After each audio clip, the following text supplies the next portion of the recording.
artificielle enclenchée.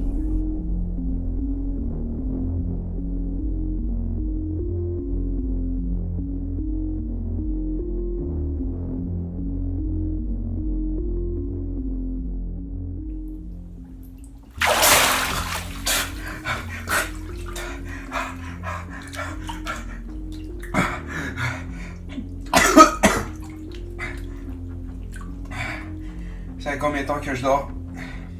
50 ans, monsieur. Nous sommes en 2067. Et on est rendu où? Nous arrivons près de l'orbite de la Terre. Nous venons de frôler la Lune.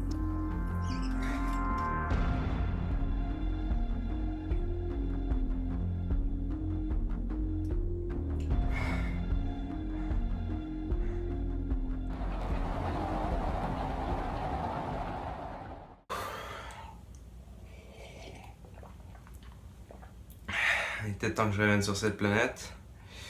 Qu'est-ce qui s'est passé depuis que je suis parti? La Terre est devenue une utopie. Pour vrai? Absolument, monsieur.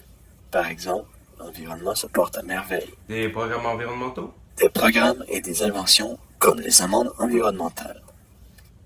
Des amendes? Oui, regardez cette vidéo tirée d'un téléjournal. Depuis maintenant 10 ans, soit en 2057, une nouvelle loi, la loi 502, est rentrée en vigueur pour protéger notre environnement.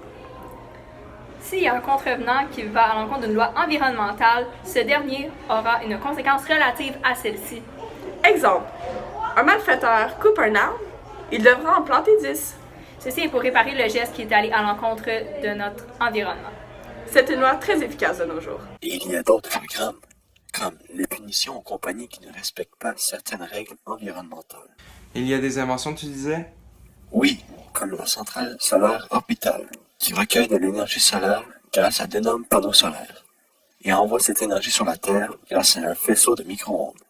D'ailleurs, nous en frôlons une à l'instant. Il y en a beaucoup d'autres. Regardez un peu ceci. Comme solution, nous avons maintenant ce qu'on appelle les éoliennes et l'hydrolienne qui fonctionnent avec les énergies naturelles telles que l'eau et le vent. Donc, il n'y a plus de production de GES dans l'atmosphère. On a maintenant une couche d'ozone plus propre, ce qui est très bénéfique pour notre environnement. Solution de production d'électricité pour les pays qui ont de grandes ressources en eau, il y a les centrales hydroélectriques. Ils réduisent vraiment le pourcentage de GES dans l'atmosphère, ce qui est très bénéfique. Nous redonnons à la Terre ce qu'elle nous a offert en énergie.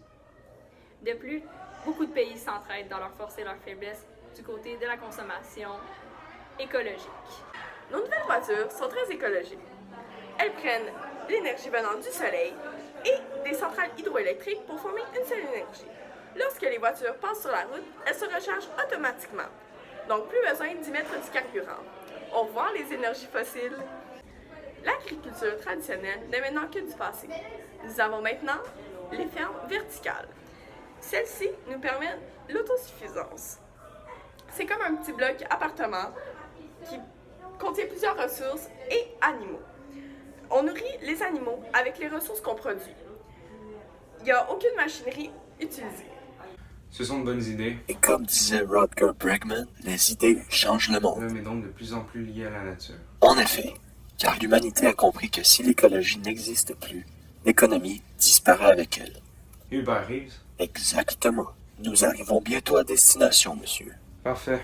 J'ai hâte de voir tous les progrès technologiques bénéfiques pour l'humanité. Justement, nous survolons présentement ce que nomment les terriens une infrastructure où l'on pratique l'agriculture verticale. Une ferme? En effet, une ferme verticale. La terre en est gorgée. Ça doit être bon manger de la nourriture fraîche. Je ne sais pas, je n'ai jamais rien mangé. Ordinateur, n'oublie pas de fermer le sas derrière moi. Bien évidemment. Monsieur, je vous souhaite la bienvenue sur Terre.